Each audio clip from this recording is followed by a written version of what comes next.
Good morning, India.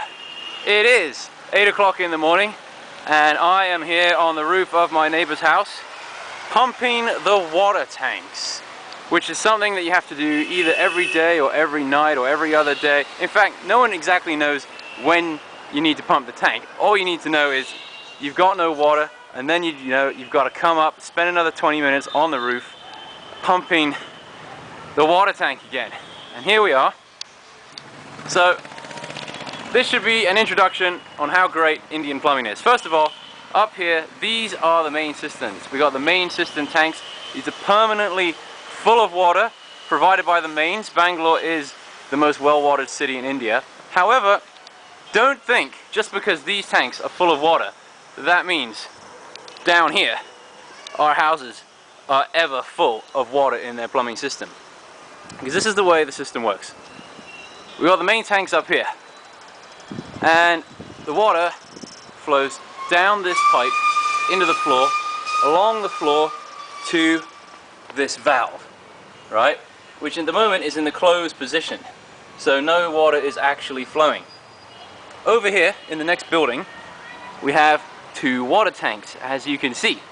The one on the left, the higher tank, is actually the neighbor's water tank, and water flows down this pipe here along through there somehow, and that connects down into their house.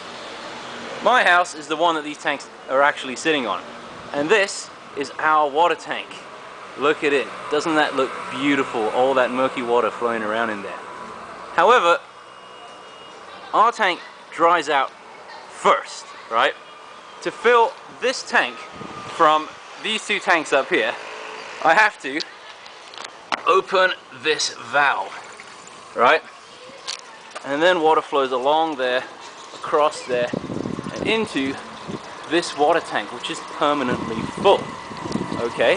Now, as well as their water supply, which goes down this pipe, there's another pipe going underneath through here, connecting to our tank.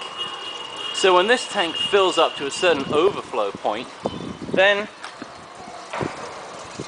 water should start filling into our water tank right here, as you can see that it's doing now. But oops, I've opened the valve 100%. The capacity is too much and water is flowing all over the place. What a disaster. Let's put that down a little bit. Filling up this tank takes about 20 minutes, as you can see.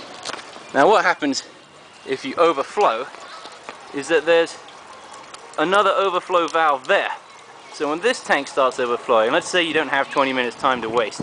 You hit the valve, you go downstairs, you start watching TV, you're doing something else. Next thing you know, a huge waterfall is pouring down the side of this house here. That's because the tank is overflowing.